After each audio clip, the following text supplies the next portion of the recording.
This video is about how I use the Danielson Framework to mentor teachers. It's important for two reasons. The Danielson Framework is a research based model used by administrators to evaluate teachers. Plus, it is a tool teachers can use to get better at teaching and focus on what matters, which is students' academic success. There are four domains in the Danielson framework, and within the four domains, there is a total of 22 components. I encourage mentors and teachers to dissect the Danielson framework rubric. Notice the keywords between getting an ineffective, developing, effective, and highly effective. This practice helps with understanding how teachers are being evaluated and how teachers can better their craft. The first step to mentoring a teacher is to build trust so that the teacher can share her concerns and challenges and also learn. Have a discussion with the teacher about the challenges and support needed. Then schedule a classroom visit to observe a lesson. During the classroom visit, I am thinking about the conversation we had and also keeping an eye out for domain three, the learning experiences in the classroom.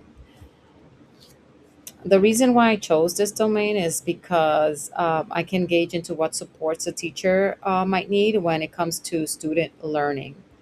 So, component 3B, questioning and discussion techniques, is an important part of lesson planning for higher order thinking questions and discussion techniques to help students understand the complex information being taught. 3C has to do with engaging students in learning, and this requires a shift from passive listening to active participation by the student.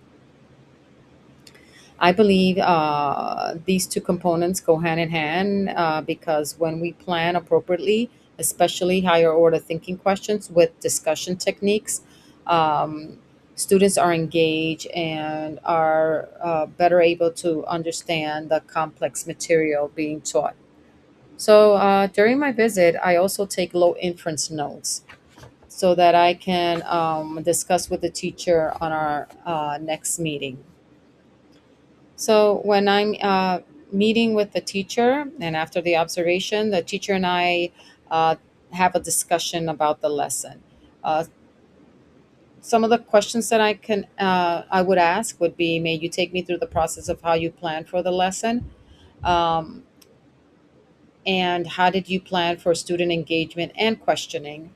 Um, Based on the low inference notes and the answer to these questions, I can use the Danielson framework and look into domain one, planning and preparation. For example, let's say for the sake of this video, the teacher is struggling with component 3B and 3C. We would then plan a lesson together. We would determine the learning objective and align questions with the objective. Consider which level of learning is being targeted by referring to the Bloom's taxonomy. Um, while we're planning, I'm also providing the teachers some techniques for the students or that the students can use to have a discussion and be engaged in higher order thinking. The think, pair, share, small group, the name sticks, and dojo. The name sticks and dojo actually you're choosing randomly a student, and with dojo, students love dojo because they earn points for participation, and at the end of the month based on the points that they can get a prize.